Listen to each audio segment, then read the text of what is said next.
বা পরিশ্রম, তার পরিশ্রমকে কখনো খালি হাতে ফেরায় না। একবার একজন বৃদ্ধ মহিলা একটা কলস নিয়ে যাচ্ছে, পানি থেকে পানি নিয়ে তার যে শাড়ির যে আঁচল দিয়ে পানিটাকে মুড়িয়ে নিয়ে যাচ্ছে।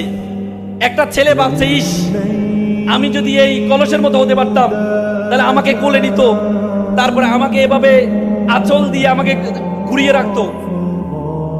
তখন সেই পাতিল বলে, সে কলস বলে, আমি তো একটা মাটির দলা ছিলাম, আমাকে মাটির দলাকে আমাকে চিবিয়ে, আমাকে আগুনে ফেলে, আমাকে অবয়ব দিয়ে আমাকে কলস বানানো হয়েছে, আমাকে আগুনে রাখা হয়েছে, আগুন থেকে উঠিয়ে আমাকে 30 দিন রোদে রাখা হয়েছে, রোদে রাখার পর তারপরে আমাকে বাজারে নেওয়া হয়েছে। বাজারে নেওয়ার পরে যিনি আমাকে কিনতে গিয়েছেন তিনি টকটক করে আমাকে দেখেছেন আমি মজবুত কিনা। যখন মজবুত হয়েছে তখন এনে আমাকে আজকে সম্মানিত করা হচ্ছে। তো সুতরাং তুমি যদি তোমাকে নিজেকে না জ্বালাও, নিজেকে না পড়াও, তাহলে তুমি কখনো সম্মানিত হতে পারবা না। আমরা সবসময় বলি যে আত-তাকদিরুল লা ইয়ারুদু, তাকদীর কখনো পরিবর্তন হয় না। আমরা শুধু হাদিসটা পড়ি, কিন্তু আল্লাহ রাসূল বলেছেন মান জাদ্দা ওয়াজাদা, মানুষ যা চাইবে সে তা পাইবে। তুমি যতটুকু চাইবা ততটুকু পারবা।